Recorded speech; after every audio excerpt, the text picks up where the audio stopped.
welcome to Rotor Ramble. I'm Danny Engesser. And I'm Kevin Barber. It's been a few months since we've visited with you guys, but we're glad to be back. Glad to have you back with us. We got lots to talk about. It's going to be a great show. How you been, Kevin? I've been well. You can't keep us from rambling. Awesome. Yeah. Even when we're not doing the show, we're always rambling with each other, talking about all the latest drone gossip. There's always drama if you look for it. Yeah, for sure. Especially in Iowa lately. Ooh, we'll be touching on that. I think last time we talked, our topic was about a drone bill in Iowa, and we'll be talking a little bit more about that later in the show. But we'll just say not good news for us. Well, depends on how you look at it. But anything? I know there's some new drones that came out. I know you just got a new drone. Do you want to talk about that? Yeah.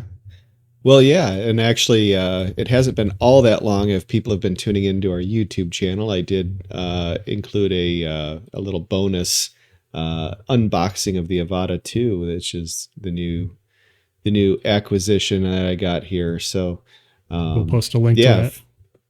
Yeah, so go check that out. I think it's YouTube only. So, I've been thinking about getting the Avata 1 for a while, and mostly for FPV work that I wanted to do where I didn't feel totally comfortable with either a Cinewhoop or my freestyle drone. So I felt like something like the Avata was going to be a little more able to, well, with longer flight time as well as with more of the stabilization. And I felt it was a little better for some of the work that I'm anticipating doing with it. So, that's, I'll keep it fairly brief since I have a pretty lengthy review. Actually, unboxing. It's not really didn't really have it long enough to do a full review, but did some initial impressions, I guess you could say. And you've got both the motion controller and the controller, regular FPV controller, correct? Yeah, so I've got both of them. And honestly, I've been going between both of them. I honestly can't decide which I like better. I kind of feel like the FPV controller, which is kind of the standard controller that you would, with the sticks. I kind of feel like that's different enough of a feel that I'm afraid of it ruining myself for FPV. Yeah. And I got to fly it. Kevin let me fly his brand new Avata 2 very shortly after you got it. And yeah, you didn't even crash Good job, Danny. And we both have been flying what you'd call regular FPV, acro, and everything for the past few years. And I would say this was very, it made me nervous to fly, not just because it was a new drone, but there was, I would probably need a lot more time with it to get proficient with it. But I have heard it's not, it's not meant to be the acro diver freestyle. It's, it's meant for the more Cinewhoop, inside shots. So people need to understand their expectations might be too high for some of the DJI really kind of maybe oversold some of the, if you've seen the promos, they're like diving mountains and stuff. I'm not saying you can't do that, but it may not be it may be underpowered for that kind of thing. Is what I'm hearing. There is a full manual mode, and I've played around with that a little bit, and I even tried to do a power loop with it. And as soon as I tried to do the power loop, it just like, I don't know if it was trying to invert it that it made the drone drop. I feel like it's the same thing as when you flip the drone over and it kills the motors. I've seen a lot of people, that's how they stop it. Instead of landing, they just grab it and flip it over. Yeah. I feel like that's kind of, I don't know if that has something to do with it. I've seen people power loop them.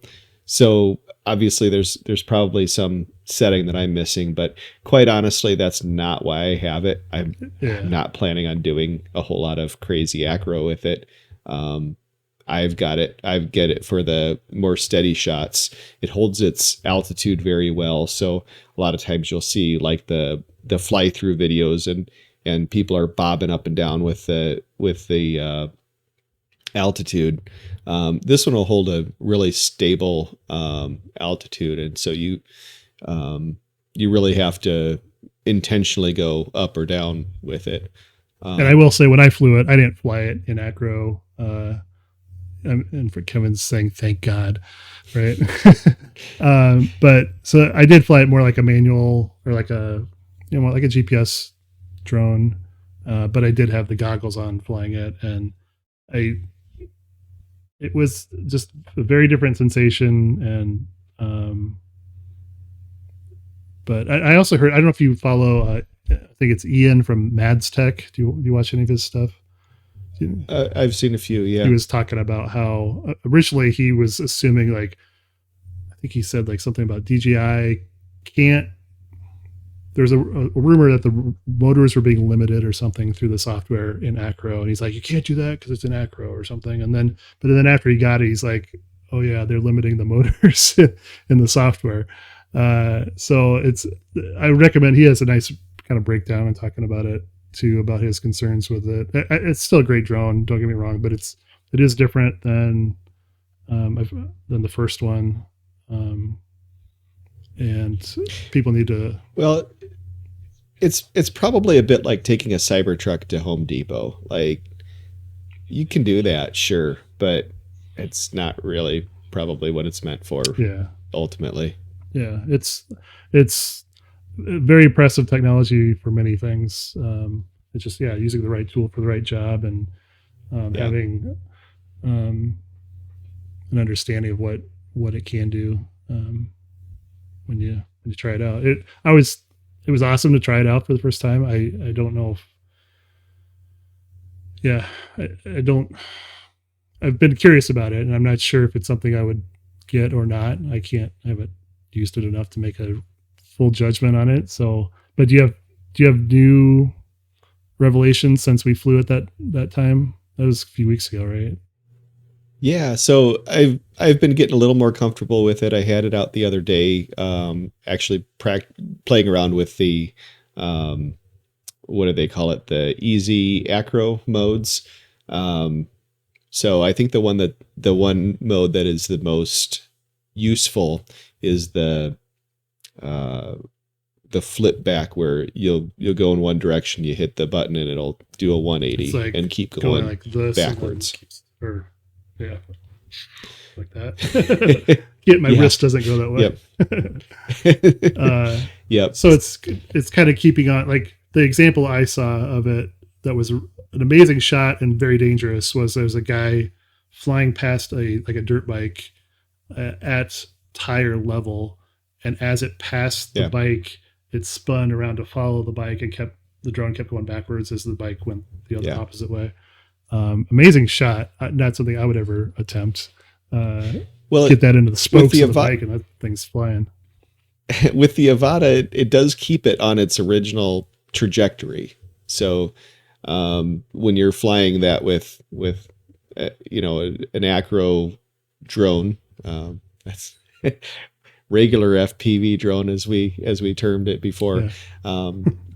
You would have to pitch backwards quite a bit. The nice thing about the Avata is, it's got the gimbal on the camera, and it will hold that shot. Sure. So it is really easy to get a shot like that. So I could see myself using that a little bit. I would still want to get a lot more practice, especially with the type of shots I have in mind for it. Do you think you could accomplish that with like horizon leveling with GoPro, stabilization? Possibly. I don't know. Possibly. So for one of the projects I was working on recently, I did want to bring in a little bit more of the horizon tilt in the shot. So I didn't want a perfectly stable horizon. Wanted to get more of the FPV feel, but not so shaky. So I did use GyroFlow to stabilize that footage from the Avata. Cool. I don't know why I'm thinking of this right now, but I thought I'd throw this out. I know a lot of people sometimes are looking for used drones or used camera gear like GoPros and stuff. And a site I've used for a few times, and they are not a sponsor, I will just say that, but I've used them a few times for and just kind of get a sense of what, if I ever needed something, what's available. And anyway, it's mpb.com. And I go there more often than you'd think. I don't buy there a lot, but I have bought from them. And I've gotten a decent price GoPro there. They have a huge selection of GoPros, even the sessions. Some people are looking for the square sessions for FPV stuff, and they have those reasonably priced. Anyway, I just thought, and old drones. I frequently go there to see what kind of old drones are being thrown up there for sale, and to help me know what maybe some of my used stuff is worth. And I just thought about that when we were talking about GoPros. So just thought, you'll still never sell them. So what? The GoPros? Your babies. Oh, yeah, I won't sell my drones. Ugh, it's so hard. I want to, but I am like a pack rat with drone stuff, unfortunately. Well, maybe you can do a special edition Rotor Ramble auction. Danny Engusser auction drone. Yeah, it'd be awesome. That you sign. Oh yeah, it'd be hard. It'd be a very sad day for me. So another thing, do you want to have anything more to talk about with Avata? I'm trying to think. Yeah, well, the top secret project I was referring to was so this past weekend I was working with a live stream. So I actually took the Avata along with that. It was the Hogback gravel bike race. I was approached last year actually about doing a live stream for this bike race event, and it's through rural Madison County. Hogback refers to the Hogback Gravel Bridge. And Madison County, Iowa is famous for the old covered bridges. So the bridges of Madison County was actually filmed or based on the scenes around this area. So this was a gravel bike race, 75 miles, I believe, was the full race. And so they said, hey, wouldn't it be cool if we could live stream this to the drone? I'm like, yeah, that'd be really cool. And I said, I remember talking to you about it, Danny, because you've got some live stream experience. And I said, I think it's doable. And I know you had expressed more reservations than I had. So I was probably dumb enough to try it. And so last year I did do the live stream and kind of this year I took the lessons that I learned from it. But basically I that was part of my motivation for getting the Avata. The Avata 2 is that you can actually live stream from the Avata. You can grab the stream on your phone, and then through the DJI Fly app, you can rebroadcast that into an RTMP server. And if you don't know what RTMP is, sorry, I'm not going to explain it to you. We can talk later. But basically, I in order to do this, I knew 80 miles, 75 miles or whatever, I'm going to have lots of times where I'm going to need to change batteries. We're going to drop in and out of cell phone service. There's just going to be, I know there's going to be disconnections. So what I actually did was I set up a cloud server that'll take that RTMP connection, and I can always send to that one stream. And then I actually had somebody sitting at his house, and he was doing the producing. So he was always pulling down that stream. And I actually had 3 or 4 other streams available. So I did have a couple other people with cameras that occasionally were getting some footage. So as any of us were sending in a signal, he'd be able to see that pop up, stream it down to his computer, mix it into OBS Studio, and then stream that back up to YouTube. So that's basically how we were able to accomplish it. So I had 3 drones with me. I had the Avata 2, and I had my trusty old Phantom 4 Pro, as well as the Mavic 3, the Mavic 3 Pro. And so I used the Mavic 3 Pro most of the time. I did get some shots with both of the other drones. So the tricky part really was these guys are serious about their bike riding. They're going, at least 20 miles an hour average, the entire 75 miles. They were difficult to keep up with, even with, following them with the car. And, I was staying with the lead pack. So there was, about half the time there was about 5 or 6 in the lead, and then it dwindled down to 3 or 4. This is all gravel road too, right? All gravel roads. Yep. Amazing. There was a couple times where, we had to settle for paved roads because the gravel ended. Darn it. But the exception was that. So fortunately we had rain before, which kept the dust down, but it wasn't too much to make it overly muddy. There was some muddy spots for that they had to go around, but I liked not having dust. So, but what are So go ahead.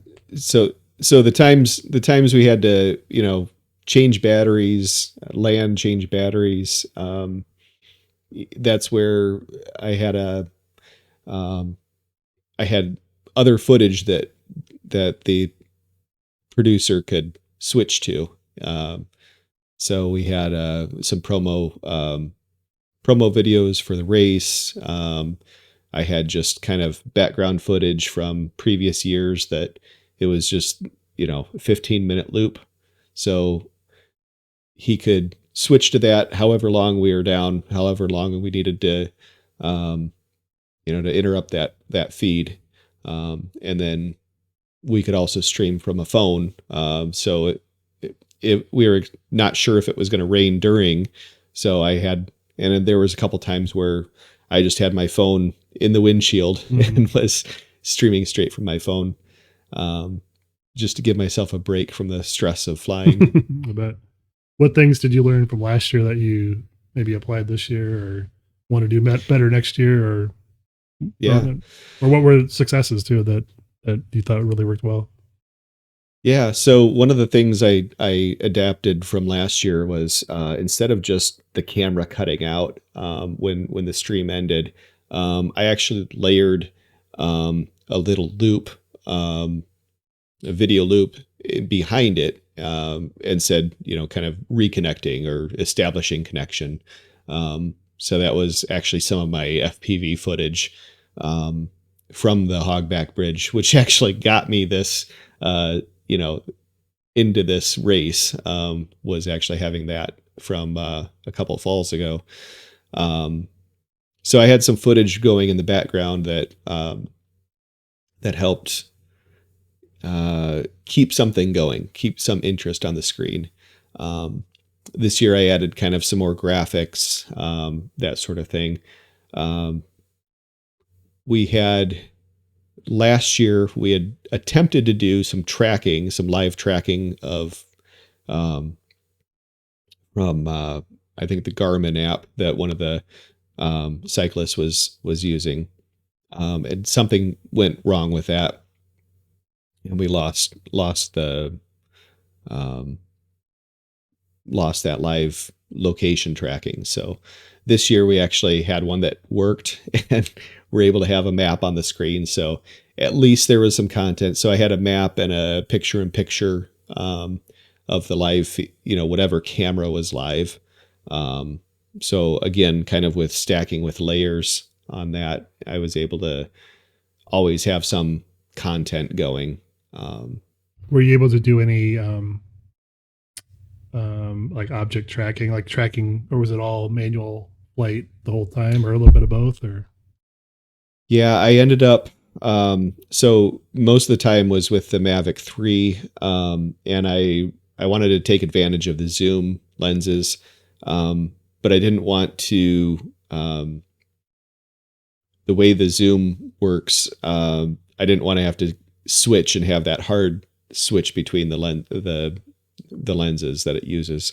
So I ended up doing explore mode, which lets you do theoretically as smooth or smoothish zoom between. I had it about at the 3x camera most of the time, but because I was in that, I wasn't able to do object tracking. So it was all manual. And then the other challenge was, we were in a car, obviously, and I had a takeoff location, but that was miles back, and just your just for reference, the part 107, you can be in a moving car if you're in unpopulated space or sparsely populated space, and you maintain visual line of sight. So I did keep the drone. I tried to always make sure the drone was in front where it could be seen. So I was either flying it ahead of the pack, or I was between us and the pack most of the time. But yeah, it was all manual. Same with the Avata. I flew it a lot lower. I was able to get tighter shots closer in, kind of off to the side a little bit. I would have liked to do a little more side tracking with that, to get a little more of a side view, but that was difficult. Avata, does Avata have any tracking on it or no? No, Okay. I didn't think so. no, it doesn't have any tracking. So it's all manual with that. Yeah. You can do the head tracking. And so if you're using the motion controller, you can move your head to the side, and it's kind of like you're looking out the side of window, so the drone will actually twist, but it'll keep the motion forward. If you're going forward, it go whatever direction you point the controller at.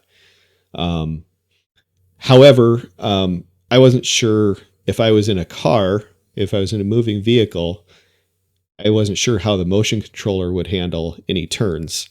So I didn't want to have the vehicle turning interfere with the control of the drone. So yeah.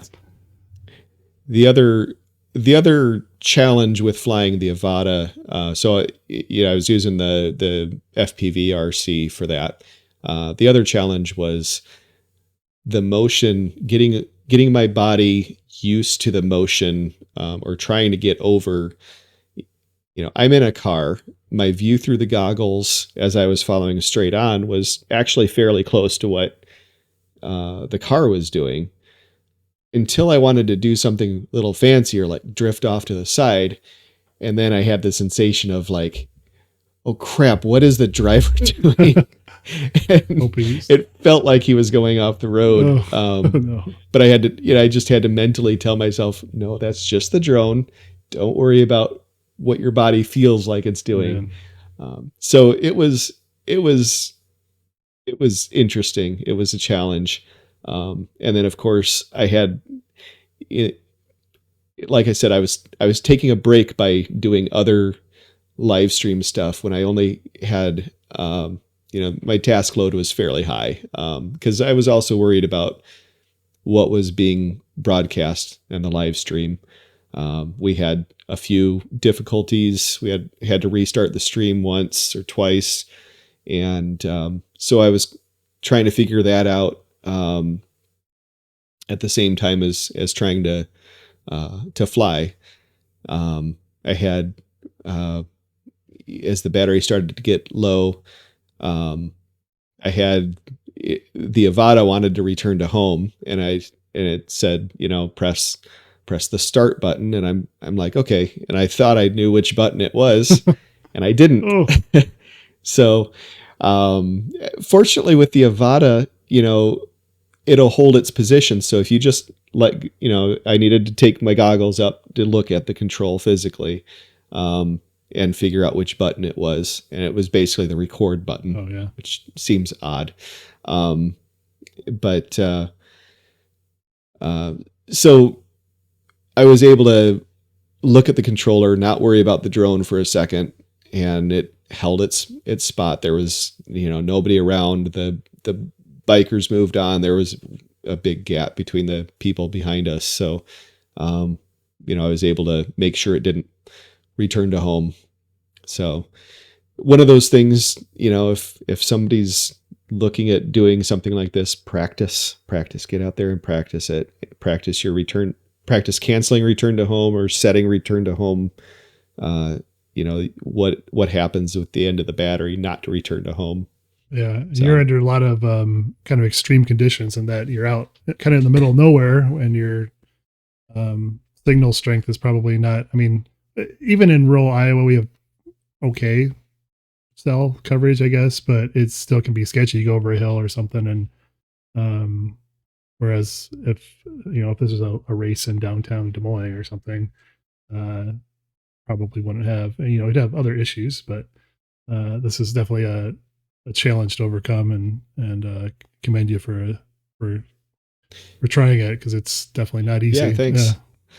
It definitely was a challenge. If we were in a city, I wouldn't be able to legally fly over a populated area with from a moving vehicle. Good. So it would have been challenging in that way too. So, but yeah, the signal was definitely an issue. We had another camera that was the operator was stationary, but we kept having, even though we had tested it out, we had connection problems with that one.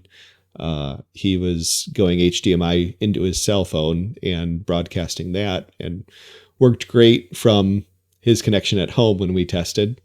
And, out in the field, everything changed. Yeah. And so, it would have been nice to have more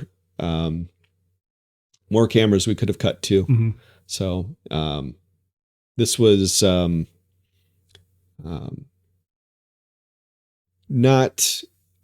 I took this job on as a challenge. I didn't take it on for the pay. Yeah.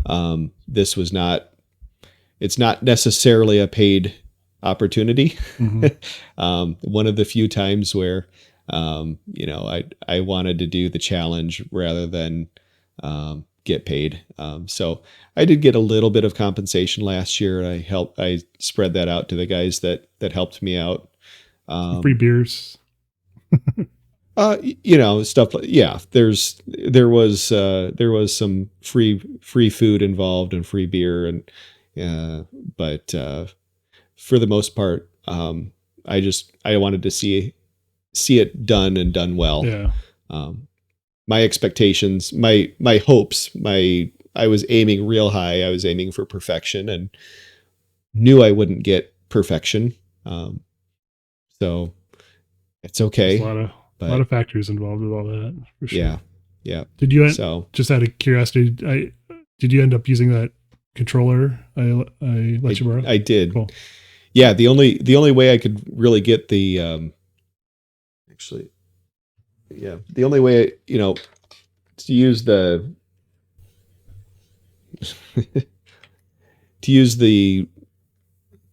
the DJ, what is this? The DJI RC. This one won't live stream. Yeah. So in order to get the ability to live stream, I had to either go up to the Pro controller, or I had to go down to the RC2, which I borrowed from you. It's ironic how you have to go down to. Yeah. So the one thing that I didn't realize was going to be as impactful going to that one was I lost the ability to zoom with the control wheels. So I couldn't do like the smooth zoom in, zoom out that I wanted to. I could if I took my finger onto the phone and slid it up or down to zoom in and out, but that was difficult to do while trying to fly, and maintain control, because I couldn't really stop moving forward, or else I'd miss all the action. So it was always, I always had to fly at 20 miles an hour for the most part. Cool. And sometimes they were going 35 plus. So I can't imagine going that long. Like, I mean, I've flown constantly, like in FPV simulator, maybe for a couple hours, but the intensity of risking it in a moving vehicle with trees and trying to keep on a target, and that would be a very different scenario. the beer I had at the end was well deserved, I think. Yeah, definitely. Well, good job with that, and I assume we'll post a link to that if you want to share that. Yeah, I'll definitely share out the live stream. You can see all the glitches that happened in real time, and it was interesting, and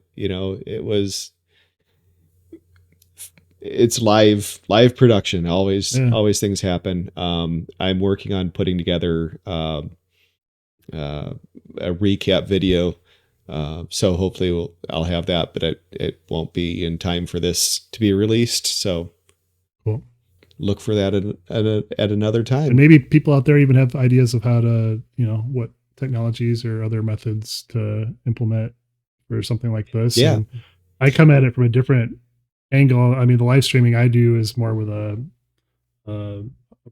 work for I have a PBS, so we have a live truck, and for the most part, most of our live stuff, we beam it back to the station, and I'm live streaming out from there. So it's usually a pretty, it's going up to a satellite, and it's like, pretty secure, pretty locked in, I guess you could say. And, occasionally we do have to use a cell signal, and we've definitely had mixed results with that. So I knew the trials and tribulations that could come from something like that, but definitely had a different budget than I had. Yeah, definitely. And so if there are recommendations out there, keep that in mind, that it's, he's doing this on the cheap and not getting paid for it. And so the cheap are the best solutions there. And just like for this podcast, we're using OBS, a free recorder, Unless you had anything else to talk about that, we can move on to the next thing. Yeah, let's keep moving. All right. So we kind of teased it at the beginning of the show. In Iowa, we had a bill going through our state house, HF 572, which is, they define it as a bill for an act prohibiting the use of remotely piloted aircraft flying over certain property and providing penalties. We did a pretty in-depth conversation of that back in February, so I'd say go back and watch that. I don't know how much really changed from that discussion. I think it's pretty much the same bill. Yeah, the contents of the bill didn't change. I don't think it changed at all. Even a letter from what was introduced to the Senate. So, which is unfortunate. But I was just going to say, but ultimately this bill did get passed and signed by our governor. Did get signed. So, how enforceable it will be and how legal it is questionable, because it does try to preempt federal regulation of the national airspace. So I would expect this to go to court soon, or be tested in some capacity. How many people it actually affects, I think, is also going to be minuscule. I mean, it seems to omit, I work for a state agency. It omits us for two reasons. One, we're a state agency, and two, we do Part 107 operations, and Part 107 operations are exempt from this, correct? It doesn't call out Part 107. It has pretty much no reference to federal regulations at all. It does exempt commercial and agricultural operations, which are defined as well as which would be defined as Part 107, which is not defined in this language. So you could infer Part 107, but you can also fly Part 107 recreationally. So you're kind of yeah, I guess. But anything that is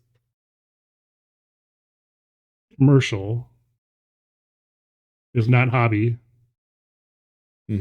Has to be Part 107. Agricultural could be a loose term, but generally I think they're talking also has to be Part 107. Yeah. I mean, I could do agricultural hobbyist photos of feedlots, my top 10 feedlots in Iowa. 12 for a calendar,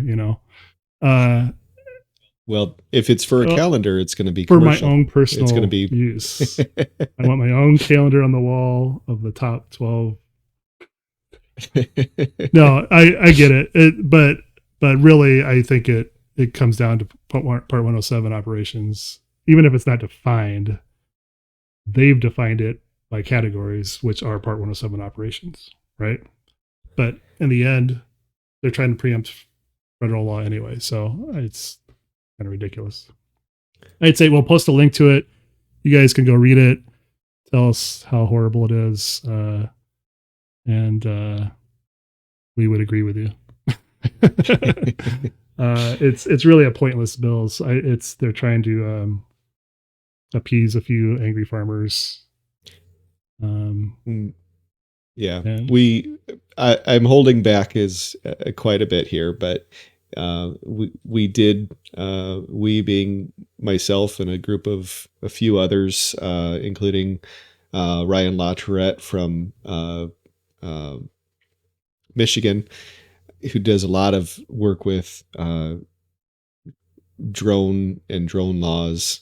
We had handed them a version that would have been a lot more enforceable, a lot better all around, but unfortunately they chose not to use that language and returned to this version.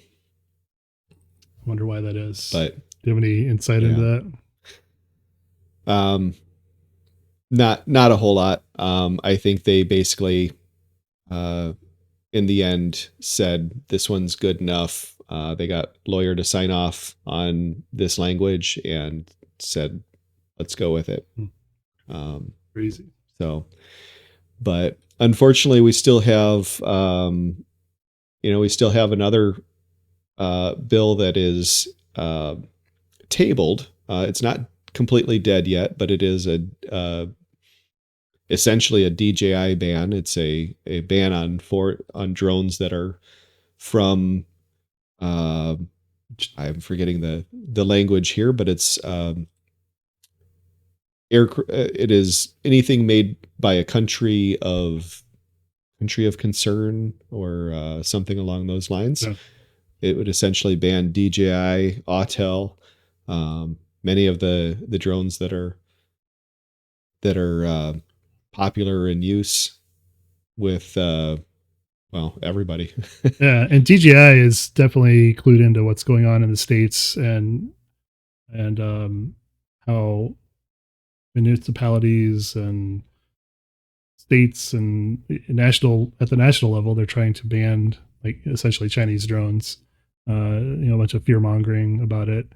But anyway, DJI is kind of, they're taking proactive approaches and they're making partnerships, they're making deals, licensing their technology to some other companies. It's interesting how they're diversifying. They're not just going all one company. So there's at least two companies that we're aware of.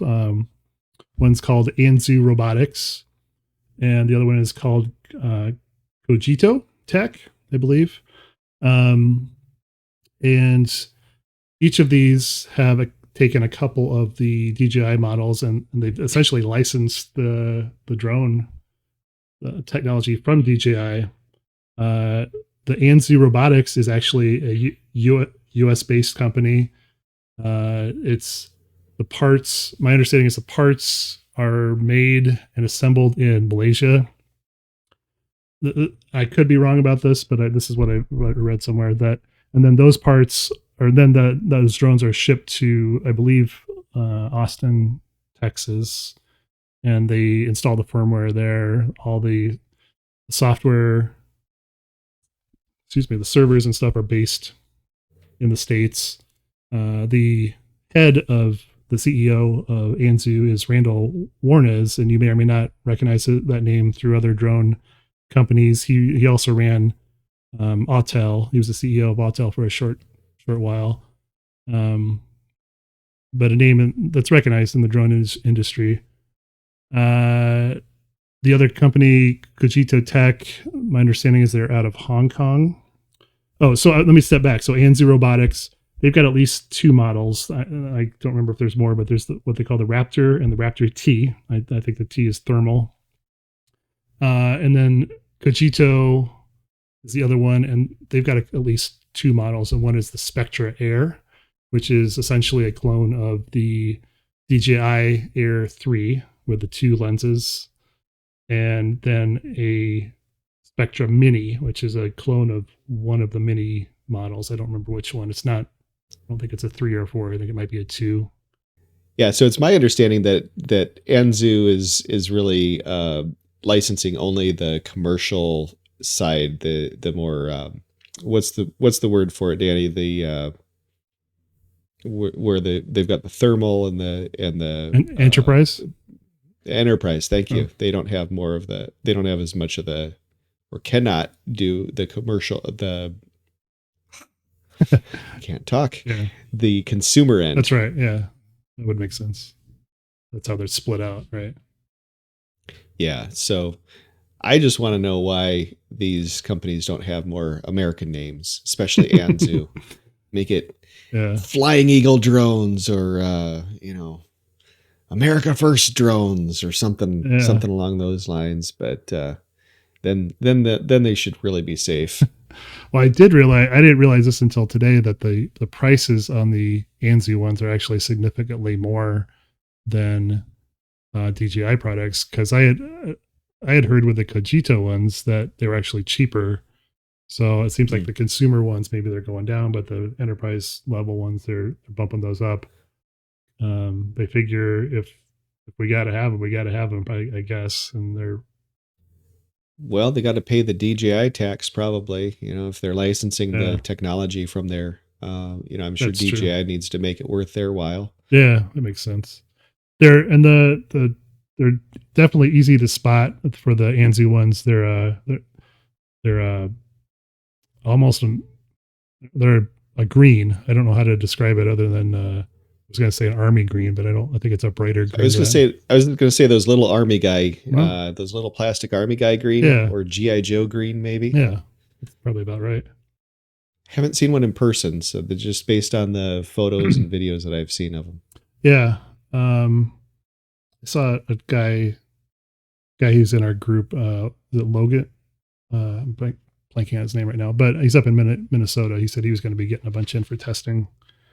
From, I'm trying to remember, is it Maverick Drones? I don't know if he still works for them, but up in Minneapolis or Minnesota. I could be completely saying that incorrectly, but that's okay. Rotor Ramble is prepared to do a full review on them and ramble about those if needed. So Randall, feel free to send us some. I'm sure he listens to our podcast. Absolutely. Yeah. So anyway, that's been interesting to follow. I would expect, I mean, it's possible it's just between these 2 companies, but given that they're diversifying across the 2, I would not be surprised if, some more pop up, but hopefully it doesn't get too diversified that we can't keep track of. I mean, at this point, it's been hard for me to remember between the 2. I had to go back and look them up for our talk tonight, because I knew the one, but I couldn't remember the other one. With DJI, it's just like, DJI. So, Yeah. eventually we'll be talking about it, or all, people in the drone sphere. Well, it'll eventually be more of tip of the tongue, and you'll be able to throw it, ramble it off without even thinking about it. But right now, it's still kind of fresh in everyone's mind, and hopefully, this will be a an acceptable solution. Ideally, these bills don't pass, and we have more freedom, which is always nice in this country to be able to pick the drones we want. Yeah. So, I've said for a long time, I even though I fly DJI drones almost exclusively, it's because they've got some of the best products right now. Currently, I would love to have more competition, more choice out there in drones, but I don't think the way to do that is by taking out the competition through regulation and through laws. It's just not the way to do things. So, especially when I don't really feel like there's, supposedly there's security reasons that they've said, but it's always been trust us that's doing bad things. And there's never been, that I'm aware of, any solid evidence provided. And I think the whole thing would be, I'd have a totally different feel if there was solid evidence that DJI was using my drone footage of, a bike race to further the China's Communist Party's objectives. I don't know how they're justifying that, but if they can show evidence of that happening, then that's a whole nother conversation. Yeah, it's just a bunch of fear mongering, and the benefits have far outweighed any risk. These public safety officials have testified how they would never use anything other than DJI because they save lives, and it's equipment that they can trust, and it's there are so many things we have from other companies of concern, whether it's your phone, your computer, your car. Where's it going to end? I think this is some bills that hopefully will die, but stay tuned. You look at the TikTok thing, and it seems it's scary that it could go the way of that too. Where I don't know. Yeah, it's definitely a bandwagon, and but like I said, I hope these companies, I hope Anzu and the other one that I don't know how to say is Cogito. I hope they're successful, and I hope they're able to take the licensed technology, but maybe even take it a step further, and maybe even provide some competition to DJI. I guess similarly to, if you think about more in the FPV world, there was the Caddx Vista air unit that was using DJI licensed technology, and whatever happened with that deal with DJI, they split ways, and but now Caddx has their own technology that's going into Cinewhoops and like pushers and stuff. Yeah. I was going to say try to save flight controllers. It's not flight controllers, but video transmission. Yeah. It'd be nice to see some of that happen with other full drone systems potentially. So hopefully these companies can kind of use this as a springboard to get other technology out there. I hope that DJI doesn't cut them off. That's not what I'm trying to say, but hopefully they can get some, maybe they can kind of use it as a stepping stone, get into the market. Yeah. I mean, I'm all for competition. There just hasn't been anything better than DJI as far as anyone's concerned these days. And they're trying to be they're trying to squash them with legislation, basically, to Well, I think Autel has some solid products as well. I've seen Yeah, Autels in use, but Autel's in the same boat as DJI, and so they're a Chinese company, so unfortunately they would also that's true. be Yeah, in the same boat. that's true. Yeah. I don't know if we have anything more to say about that. If not, you had another um, involved experience, I guess we could say, with the Eclipse that happened recently. I tried to do a little short video. I was like, spur of the moment at work. I was like, let me go out and see what I can get by flying over our building, and it was a complete failure. And well, I did what I could, but there was nothing to see. It wasn't dark enough here. But you had a much better experience, I think. You actually traveled quite a distance. You want to talk about that? Yeah, yeah. So I had a friend that I went with to the Eclipse down at. We went down to Missouri to see the last total eclipse, and unfortunately, Missouri was the wrong choice. It was pretty cloudy there, so um, he had wanted to go again with me on this excursion, and but unfortunately was not able to make it work this time. So I was kind of cho- I was kind of forced to evaluate, do I how much do I want to do this, and I kind of committed to it, and so I took the time off work, and I ended up traveling to Southern Illinois, kind of um, boy, middle of nowhere. My original plan was actually to I was wanting to get on the this mountaintop that I found in the middle of the national forest in Arkansas, and there was a fire watchtower at the top of a mountain, and I could just envision some great shots from there of totality. Um, by the time I really had to get the plans finalized, it looked like that was going to be cloudy. So I decided to go with my best option, which was Southern Illinois was kind of my next best option. So I had tracked along with Google Earth. I mapped out the path of totality and was picking out different places. Uh, my experience last time was you have to be ready to move on to another. You have to have plan A, plan B, plan C, all the way down to plan W in some cases. So I had about 30 sites mapped out, 30 different spots that I thought this could work, this could work, this could work, Wow. depending where I was and depending on if I had to move on the fly.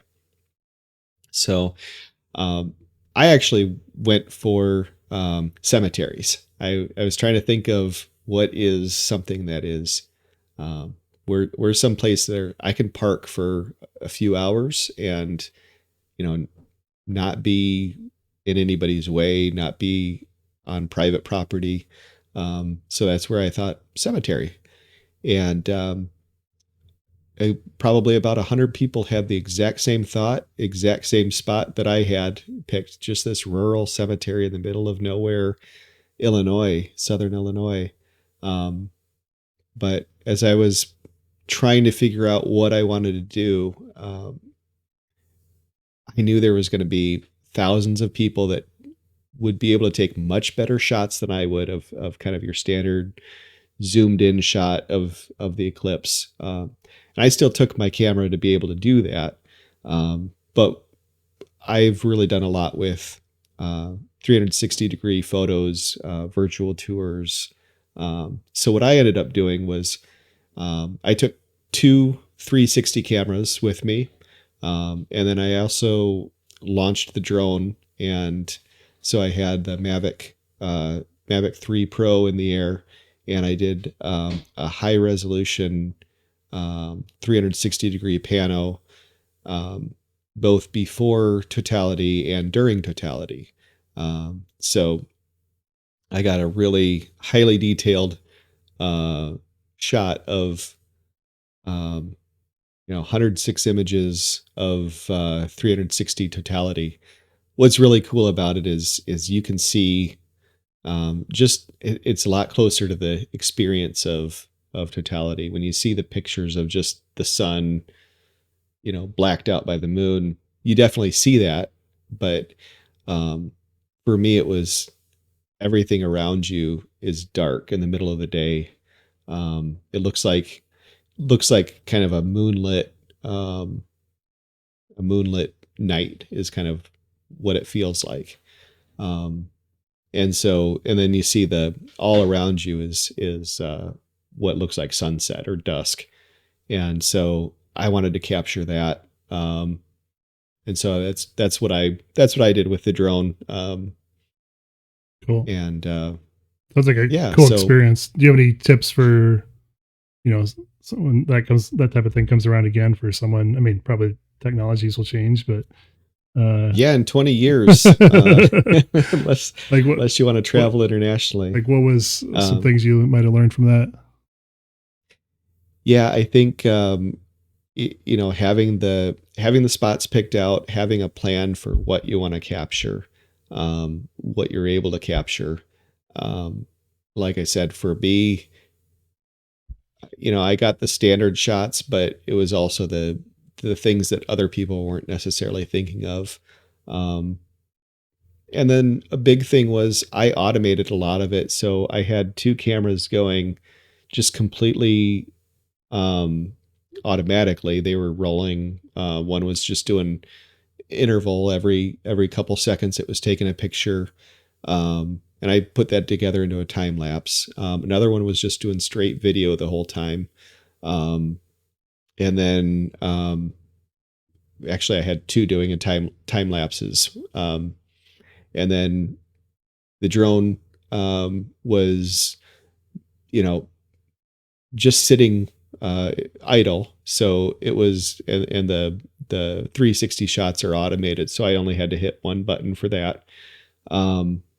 And, so I clicked the shutter on my camera a few times, and really I just sat back a lot of it and just enjoyed the experience. It was just hard to describe, seeing it, but feeling the temperature drop 15 degrees in the middle of the day just suddenly. And I was just really struck with how quickly it went from kind of like what you saw, about 80-90%, where it looked like you were wearing sunglasses, to like you went into a tunnel. It just like 10 seconds before totality was different than totality in darkness. So yeah, I didn't leave the Des Moines area, and even though nothing, I had all my settings right on the camera and everything, it just wasn't dramatic enough to see. But in the moment, I was still, I didn't have glasses. I didn't like special glasses to look at the eclipse or anything. So I was just sitting, experiencing it around me, and it was a kind of a surreal experience because I did sense, it was getting darker, and it's like high noon or whatever. I forget what time it was, and yeah, very surreal experience just to go through it. Anything else? Were there other people flying drones there too? I'm curious. I had the only drone. I saw a few people posting later of similar shots from other areas. So it wasn't a total unique Kevin exclusive. Mm-hmm. I still really wish I would have been able to get on that mountaintop, because the drone from the mountaintop, I still think that would have been amazing. Yeah. But I tell myself that would have been an overcrowded spot, and that the weather wouldn't have really cooperated, even though it was clear. Yeah. There was probably a cloud blocking it. Well, it sounds like the weather worked out for you pretty well, so that's cool. The weather did. Yeah, and I traveled to the weather, basically. Yeah, weather was good here too, if I remember correctly. Yeah. Anything else about that experience? Sounds like a cool trip. Worked out well. Yeah, no, it was 16 hours in the car, 8 hours each way. For sure. But For me, it was worth it. A lot of people, it wouldn't have been, but it was a fun experience. Cool. I think that's about it for today. I just a random thing that you may see over right there. I'm a Ghostbusters fan, and so here's my closing recommendation: is like, if you haven't seen Ghostbusters: Frozen Empire, go see that. There's a Ghostbusters ghost trap drone that launches off the top of the Ecto-1. I'm always nervous about drones in movies and how accurate they are. Did they do a good job with it, Danny? You gotta. It was enjoyable. I mean, as a drone operator, you're trying to pick it apart, but I just went into it just to enjoy it, and it was way earlier in the movie. It's like in the first 5 minutes of the movie. So if you just want to go see it for the drone thing, that's fine. Then you can leave. But no, walk out. It's a good movie. I saw it twice. I thought that scene was going to be at the end for some reason, just because of it's in the trailer too. So I mean, probably most of what's in the movies in the trailer. But I don't know, cool to see a new use for a drone that in a franchise I enjoy. Totally based in reality. Total reality. Yep, based on a true story. Yeah. Some things in this movie actually happened or not at all. I don't know. So, do you have anything else? I think I'm good. Cool. Well, I think we'll end it there. Again, I want to thank you guys for joining us, and we will try to not have as much of a gap between this episode and the next one. We've been kind of trying to do monthly, and we were doing pretty good up until this last gap. So we'll try to get back on that track. Hopefully, with summer, we'll have a little bit more time to do that. We were great with monthly for 1 month. Yeah. But check us out on rotorramble.com. We have links to all of our places you can subscribe to us. We're on YouTube, we're on Facebook. You can subscribe to us through Apple Podcasts, Spotify, places like that. So if you want to see it, or you want to share something that you'd like to see us talk about, or have a recommendation for us, or have questions for us, you can we have rotorramble@gmail.com, or in comments of this video or other places that we can be found. So thanks again for watching. See you next time. Bye. Bye.